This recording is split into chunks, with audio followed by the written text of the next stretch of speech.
Olá, bom dia. Bom dia, bom dia. Graça e paz. Sabrina Trombinha aqui, junto com você para mais uma a nossa live de leitura da Palavra de Deus. Entre, fique à vontade nessa mesa que o Pai preparou para nós. Vamos dar sequência no livro de 1 Samuel. Amém? Bom dia, bom dia. Sejam todos bem-vindos. Você que está aqui ao vivo comigo no Instagram. Se você estiver vendo essa live pelo YouTube, você está vendo a live gravada. Eu quero convidar você a curtir, a se inscrever no canal, a comentar, a compartilhar. Ao ver esse vídeo, comente aquilo que Deus tem falado ao seu coração, aquilo que Deus trouxe de revelação. Eu quero conhecer você também, me diga de onde que você é, qual é a versão da Bíblia que você está lendo. Aqui a gente está lendo na versão NVT. A minha queridinha é NVI, mas aqui eu estou lendo na NVT. Amém? Vamos orar? Pai, muito obrigado, Senhor, por mais um dia. Louvado é o teu nome, santificado é o teu nome, Senhor. Pai, tu és o nosso refúgio, tu és a nossa segurança, tu és a nossa paz, tu és em quem nós confiamos. Tu és, Senhor Deus, o Deus Todo-Poderoso. Não há outro como tu, Senhor. Não há nada, Senhor Deus, que se compare ao teu amor e nem ao teu poder, nem ao teu senhorio, Senhor.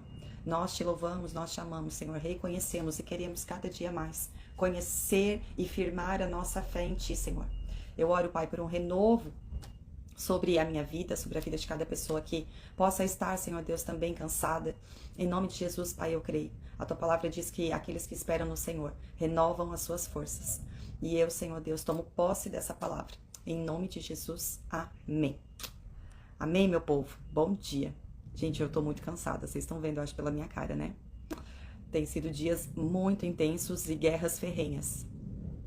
Mas estamos aqui, firmes e fortes, seguindo no propósito, né? Seguindo fiéis ao Senhor. Amém? Então vamos lá, gente. Hoje a gente vai ler 1 Samuel, capítulo 3. Amém? Então perdoem aí a minha voz um pouco cansada, mas é o que temos. E Deus vai dar graça, amém? Que o Senhor seja glorificado aqui essa manhã. O Senhor fala com Samuel. Enquanto isso, a gente viu ontem, né? A gente leu o capítulo 1 e 2, deixa eu só recapitular aqui.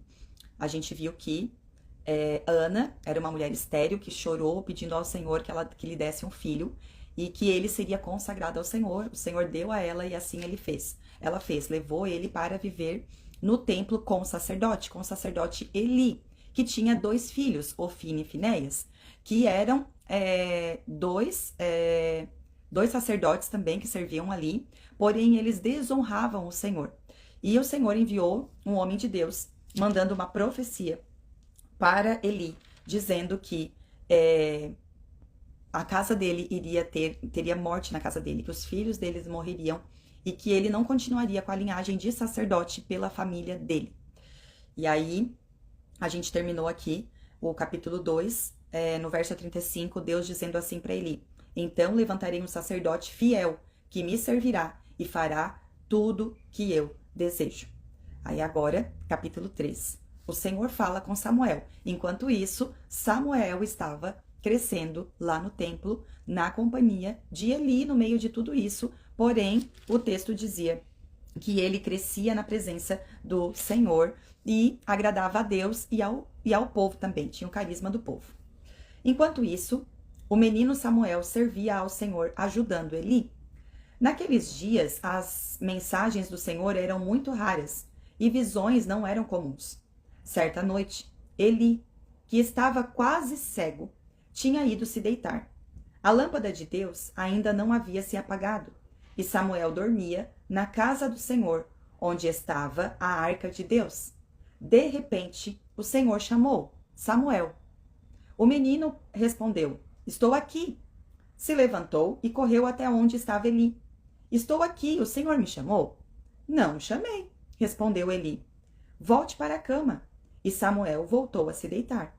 Então o Senhor o chamou novamente: Samuel. Mais uma vez, Samuel se levantou e foi até... Opa! Perdão, bati o pé aqui.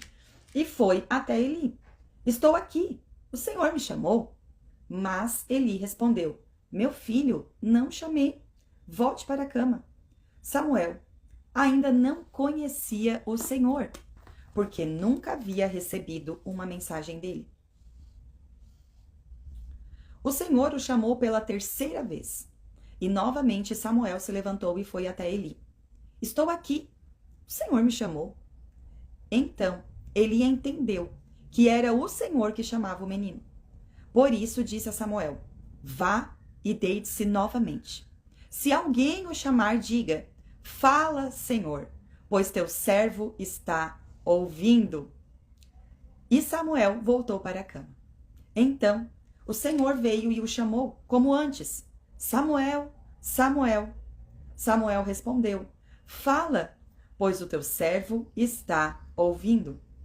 Então o Senhor disse a Samuel: estou prestes a realizar algo em Israel, que fará tinir os ouvidos daqueles que ouvem a respeito. Cumprirei do começo ao fim todas as ameaças que fiz contra Eli e sua família. Eu o adverti que castigaria sua família para sempre, pois seus filhos blasfemaram contra Deus, e ele não os repreendeu por seus pecados. Por isso, jurei que os pecados de Eli e de seus filhos jamais serão perdoados por meio de sacrifícios nem de ofertas. Verso 15. Samuel fala em nome do Senhor. Samuel ficou deitado até de manhã, e então se levantou e abriu as portas da casa do Senhor. Estava com medo de contar para Eli a visão que tivera. Mas Eli o chamou: Samuel, meu filho. Estou aqui, respondeu Samuel. O que o Senhor lhe disse? Perguntou Eli. Conte-me tudo, e que o Senhor o castigue severamente, se você esconder de mim alguma coisa que ele disse. Então Samuel contou tudo a Eli e não escondeu nada. Eli respondeu: é a vontade do Senhor, que ele faça o que lhe parecer melhor. À medida que Samuel crescia, o Senhor estava com ele, e todas as suas palavras se cumpriram. E todo Israel, desde Dan ao norte até Berseba ao sul, sabia que Samuel havia sido confirmado como profeta do Senhor. O Senhor continuou a aparecer em Siló e a transmitir mensagens a Samuel ali. Uau!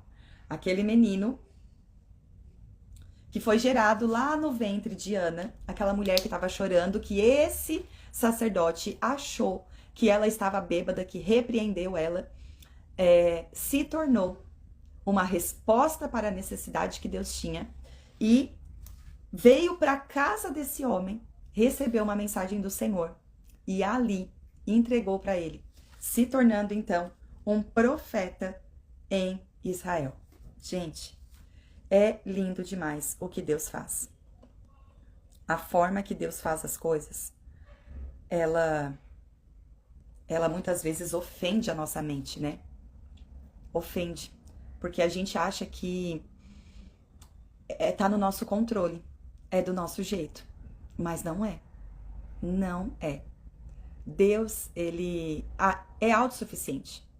Ele não precisa de nós, mas ele nos dá o privilégio, a oportunidade de fazer parte daquilo que ele está fazendo no tempo em que nós estamos vivendo. E Eli e a sua família teve a oportunidade aqui, né, de serem sacerdotes e de servir no templo, mas eles não honraram ao Senhor. E o Senhor fez ameaças. E aí agora ele chegou para Samuel e disse: chegou o tempo de eu cumprir. Veja que o Senhor, ele é misericordioso, ele é amoroso, ele adverte e ele dá tempo, ele espera. Lá em 1 Pedro vai dizer que o Senhor não é como muitos pensam, que demora a cumprir as suas promessas. Não. Na verdade, ele está nos dando tempo para que nós possamos nos arrepender e converter o nosso coração. Então, a gente viu aqui, né, o Senhor corrigindo Eli. Eli não corrigiu o pecado dos filhos, então a sentença do Senhor veio. Capítulo 4. E as palavras de Samuel chegaram a todo o povo de Israel. Os filisteus tomam a arca. Uau! Naquele tempo, Israel estava em guerra com os filisteus. O exército israelita tinha acampado perto de Ebenezer, e os filisteus acamparam em Efeque. Os filisteus atacaram e derrotaram o exército de Israel, matando cerca de 4.000 homens. Terminada a batalha, os soldados voltaram para o acampamento e as autoridades de Israel se perguntaram: por que o Senhor causou nossa derrota diante dos filisteus? Vamos trazer a arca da aliança do Senhor desde Siló, para que esteja conosco e nos livre do poder do inimigo. Então enviaram homens a Siló para trazer a arca da aliança do Senhor dos exércitos, que está entronizado entre os querubins. Ofine e Finéias, os 2 filhos de Eli, acompanharam a arca da aliança de Deus. Quando todos os israelitas viram a arca da aliança do Senhor, entraram no acampamento saltando gritos de alegria tão altos que fizeram o chão tremer. Meu Deus, olha isso. Verso 6. O que está acontecendo? Perguntaram os filisteus. Que significa esses gritos no acampamento dos hebreus? Deixa eu marcar aqui. Quando souberam que era porque a arca do Senhor havia chegado, entraram em pânico. Os deuses vieram ao acampamento deles. Disseram: estamos perdidos. Nunca enfrentamos uma coisa assim antes. Estamos perdidos. Quem nos salvará desses deuses poderosos? São os mesmos deuses que destruíram os egípcios com pragas quando Israel estava no deserto. Tenham coragem, filisteus. Sejam homens. Do contrário, acabaremos como escravos dos hebreus, assim como eles se tornaram nossos escravos. Sejam homens e lutem. Gente, olha isso! O povo, os outros povos que não era o povo de Deus, tinha mais temor a Deus, conheciam mais as histórias e o poder de Deus do que o seu próprio povo. Meu Deus, como isso está falando comigo?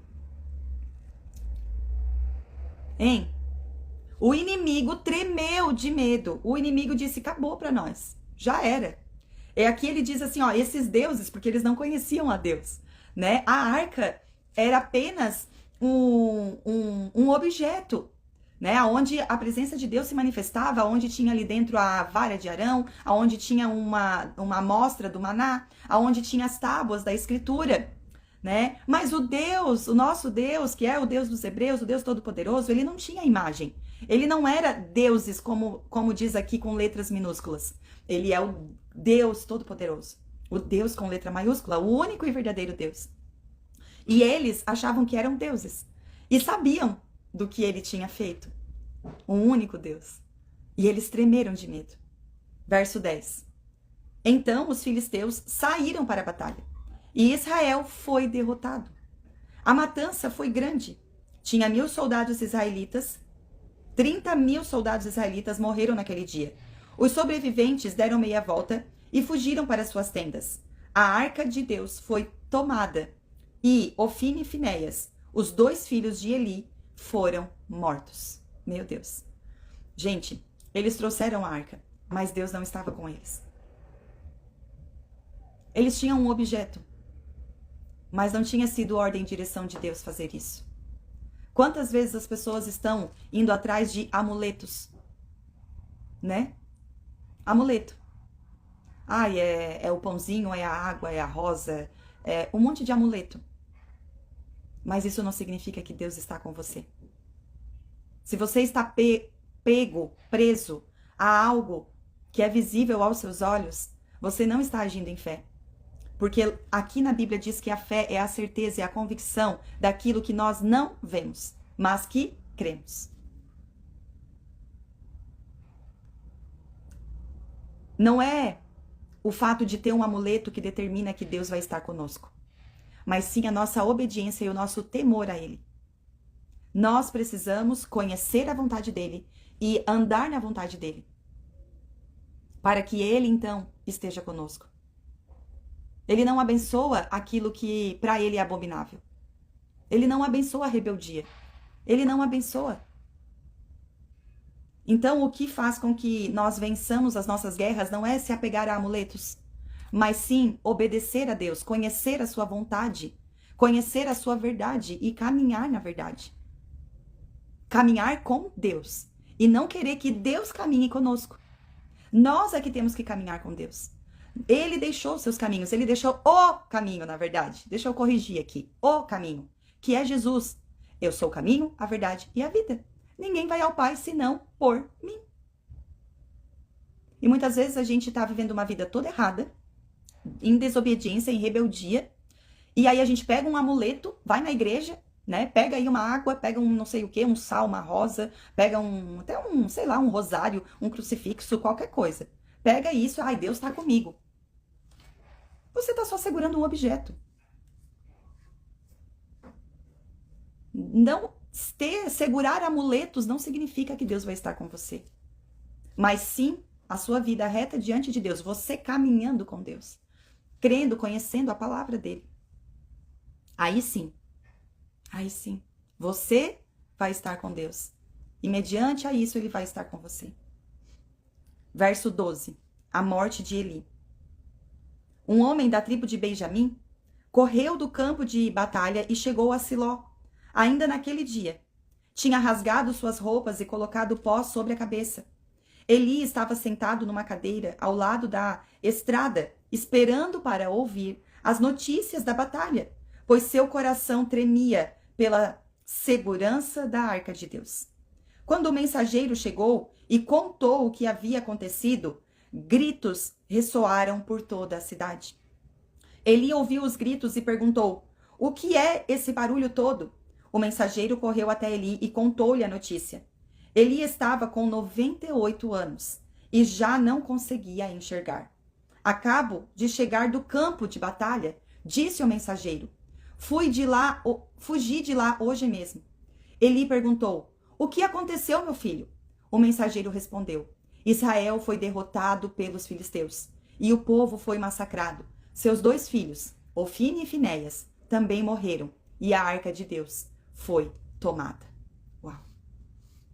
Certamente para Eli ouvir isso não foi fácil. Verso 18.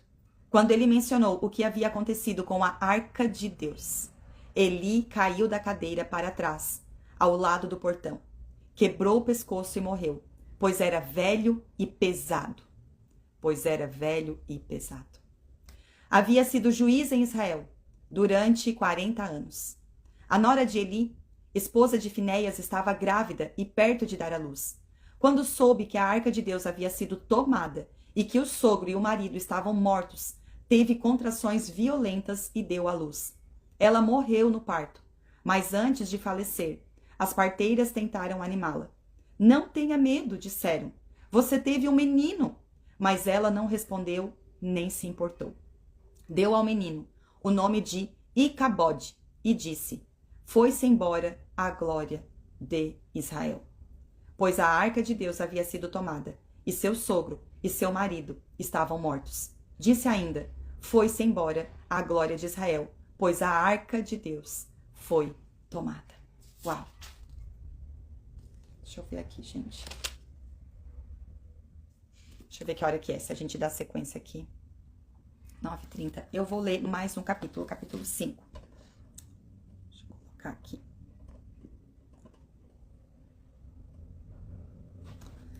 Vamos seguir. Capítulo 5. A arca em território filisteu. Agora vamos ver o que aconteceu com essa arca lá na mão do inimigo. Depois que tomaram a arca de Deus, os filisteus a levaram do campo de batalha em Ebenezer para a cidade de Asdod. Levaram a arca de Deus para o templo de Dagon e a colocaram ao lado de uma estátua de Dagon. Contudo, na manhã seguinte, quando os moradores de Asdod se levantaram, viram que Dagon estava caído, com o rosto em terra diante da arca do Senhor. Então levantaram Dagon e o puseram de volta em seu lugar.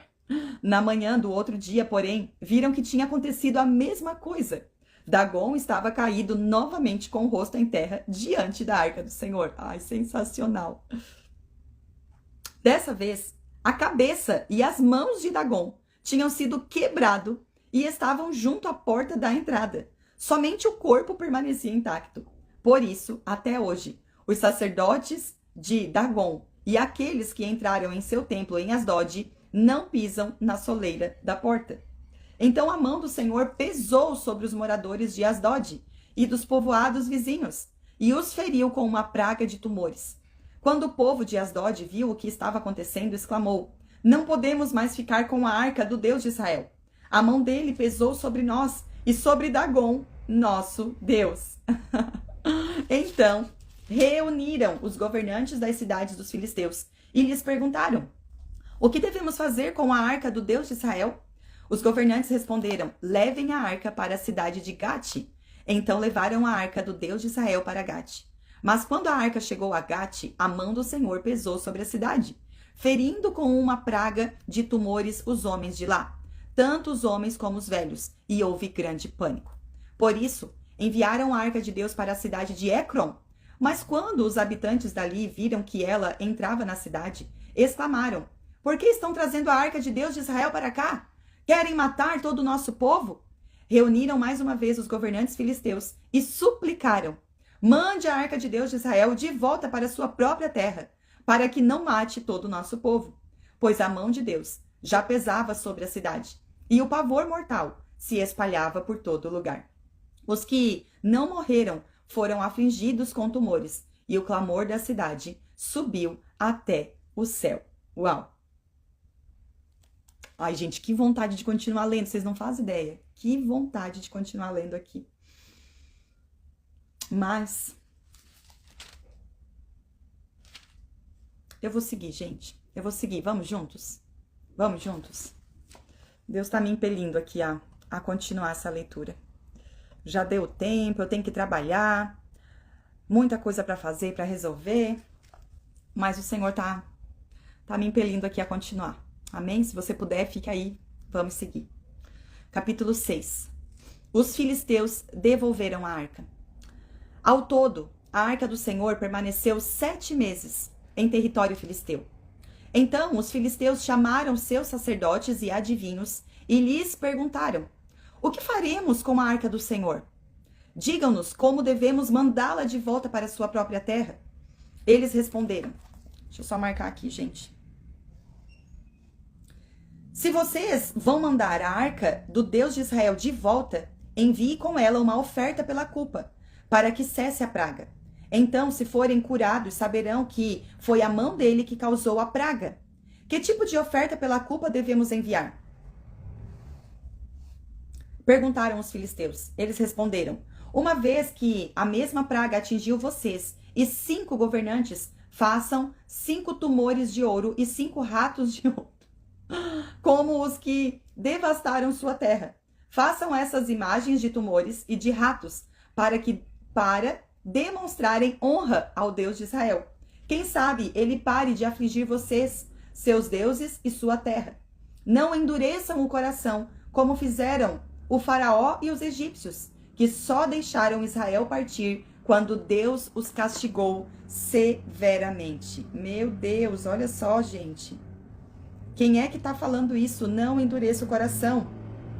Olha só, eles chamaram os seus próprios sacerdotes e adivinhos, né, do seu povo, para perguntar o que fazer. E eles sabiam, eles conheciam a história, sabiam exatamente o que tinha acontecido lá com o faraó, com os egípcios.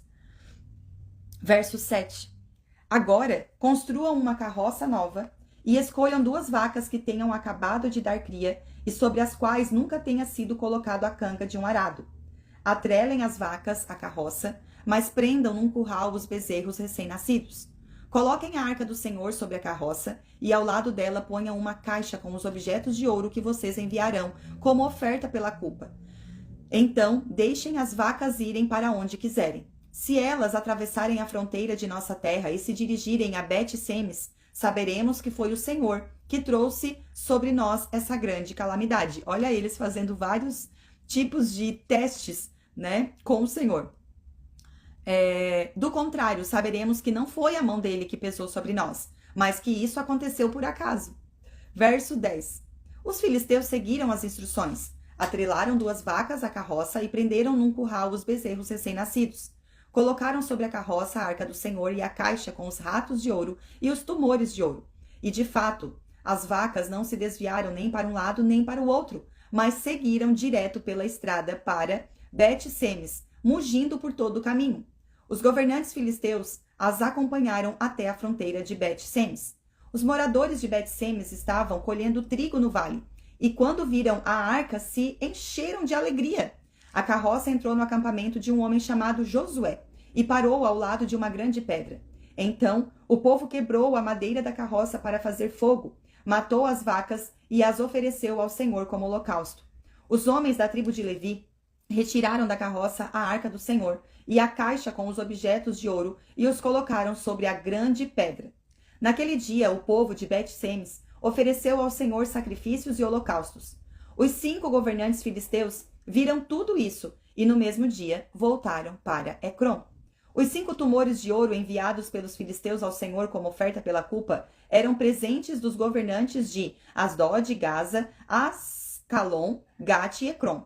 Os 5 ratos de ouro representavam as 5 cidades filisteias e os povoados ao redor, controlados pelos 5 governantes. A grande pedra sobre a qual a arca do Senhor foi colocada se encontra até hoje no campo de Josué, de Bet-Semes, como testemunha do que aconteceu ali.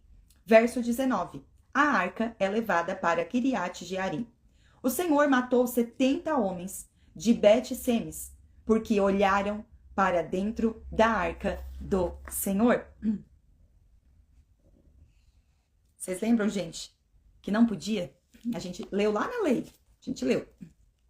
O povo chorou muito por causa da grande matança. Quem pode estar na presença do Senhor? Este Deus santo, exclamaram. Para onde mandaremos a arca daqui? Então enviaram mensageiros ao povo de Quiriate-Jearim e disseram: os filisteus devolveram a arca do Senhor. Venham buscá-la. Vamos seguir, gente. Vamos seguir aqui. Capítulo 7. Então, os homens de Quiriate-Jearim foram buscar a arca do Senhor. Eles a levaram até a casa de Abinadab, numa colina, e consagraram seu filho Eliezer para tomar conta da arca do Senhor. A arca permaneceu em Quiriate-Jearim por muito tempo, 20 anos no total. Durante esse período, todo Israel lamentava à espera de alguma ação do Senhor. Verso 3. Samuel conduz Israel à vitória. Então, Samuel disse a todo o povo de Israel: se de fato vocês desejam de todo o coração voltar ao Senhor, livrem-se de seus deuses estrangeiros e de suas imagens de Astarote. Ó, tá vendo o que eu falei antes para vocês? Não é se apegando a objetos que determina que Deus está com você, mas sim voltando o coração para Ele e se livrando de tudo aquilo que Ele abomina. Voltem o coração para o Senhor e obedeçam somente a Ele. Então Ele os livrará da mão dos filisteus. Uau, marca isso aí, gente, ó. Verso 3, inteirinho. Assim, os israelitas se desfizeram de suas imagens de Baal e de Astarote e serviram somente ao Senhor. Então Samuel lhes disse: reúnam todo Israel em Mispá, e eu orarei ao Senhor por vocês. Eles se reuniram em Mispá e tiraram água do poço e a derramaram diante do Senhor. Também jejuaram o dia todo e confessaram que havia pecado contra o Senhor. Foi em Mispá que Samuel se tornou juiz em Israel. Quando os governantes filisteus ouviram que os israelitas haviam se reunido em Mispá, mobilizaram seu exército e avançaram. Ao saber que os filisteus se aproximavam, os israelitas ficaram muito assustados. Não pare de clamar ao Senhor nosso Deus, para que ele nos salve dos filisteus, imploraram a Samuel. Então Samuel escolheu um cordeiro que ainda mamava e o ofereceu ao Senhor como holocausto. Suplicou ao Senhor em favor de Israel e o Senhor atendeu. Enquanto Samuel oferecia o holocausto, os filisteus chegaram para atacar Israel. Naquele dia, porém, o Senhor falou do céu com voz poderosa de trovão, provocando pânico entre os filisteus, e eles foram derrotados diante dos israelitas.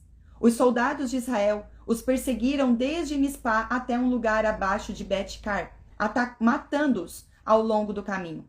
Então, Samuel pegou uma pedra grande e a colocou entre as cidades de Mispá e Gesana, deu à pedra o nome de Ebenezer, pois disse: até aqui o Senhor nos ajudou. Uau! Ebenezer, até aqui o Senhor nos ajudou. Assim, os filisteus foram derrotados e não voltaram a invadir Israel por algum tempo. Durante toda a vida de Samuel, a mão do Senhor esteve contra os filisteus. As cidades israelitas que os filisteus tinham conquistado entre Ecrom e Gate foram devolvidas a Israel, junto com o restante do território que os filisteus haviam tomado. E houve paz entre Israel e os amorreus naquele dia. Samuel continuou como juiz em Israel pelo resto de sua vida. A cada ano, viajava pelo território e julgava o povo de Israel em 3 locais. Primeiro em Betel, depois em Gilgal e por fim em Mispá. Então voltava para sua casa em Ramá, de onde liderava Israel como juiz. Ali, Samuel construiu um altar ao Senhor. Uau! Sensacional! Deus gerou e levantou um homem como juiz para essa geração sombria que a gente leu aqui no livro de Juízes, né? E a gente viu vários juízes que ficaram ali por alguns períodos de tempo. Depois ficou muito tempo sem juiz nenhum, sem Deus falar nada com o povo, sem defender um povo, sem dar direção nenhuma para o povo. Mas chegou um dia que Israel fez um sacrifício ao Senhor e o Senhor bradou com sua voz e todos ouviram a voz do Senhor. E o Senhor voltou a dar vitória quando o povo se voltou com o coração para o Senhor. Muito lindo isso. Muito lindo isso. E aí? Como que está o nosso coração? Será que a gente... É interessante também aqui, né, gente, que Israel, ele era um representante diante de Deus aqui.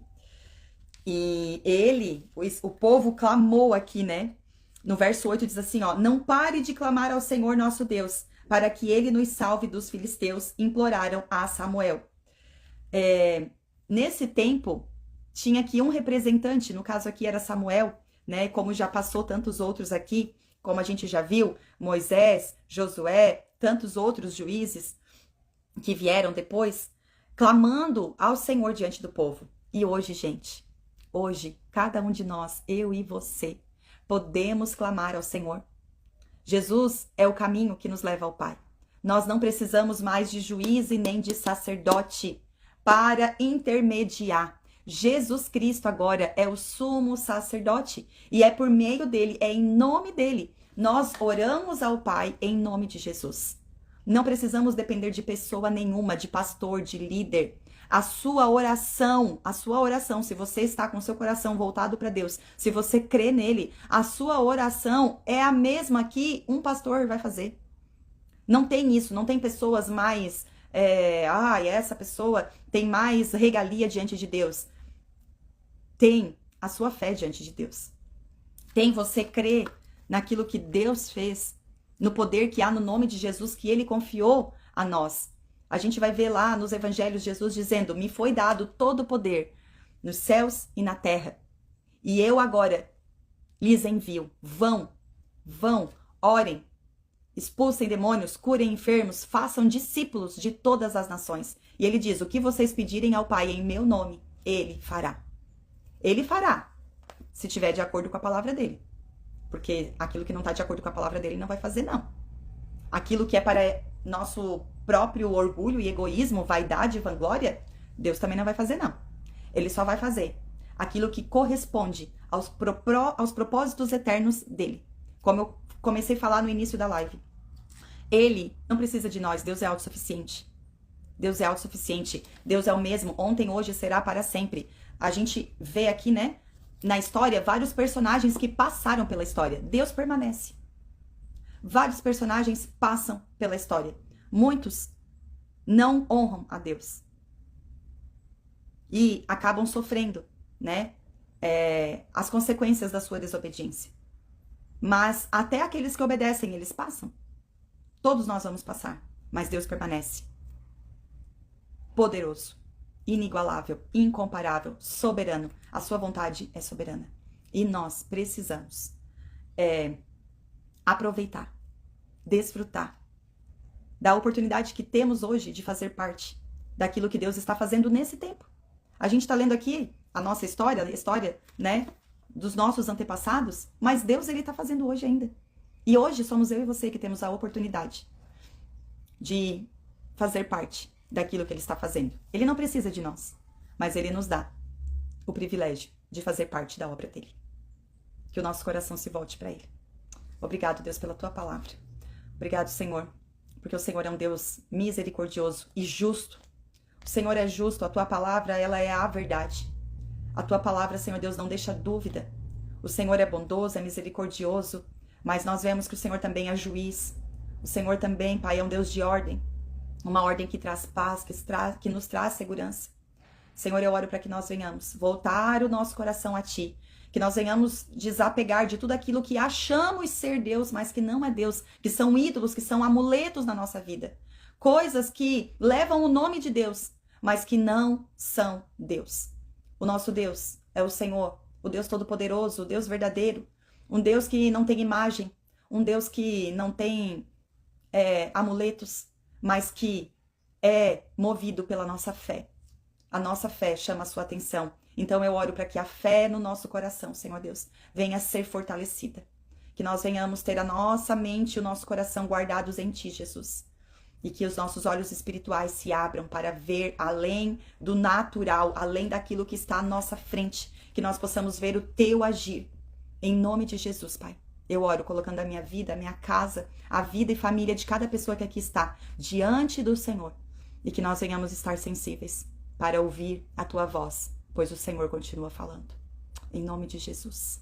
Amém. Amém? Glória a Deus, meu povo. Gente, estendi, né? Estendi bastante aqui, mas foi muito necessário, sabe? O Senhor estava me impelindo aqui a continuar lendo. Depois essa live vai lá pro YouTube. Você pode ir lá depois curtir, comentar, falar aquilo que Deus falou ao seu coração. E amanhã, se assim Ele permitir, nós estaremos aqui novamente dando sequência nessa leitura incrível. Um beijo. Tchau. Deus abençoe.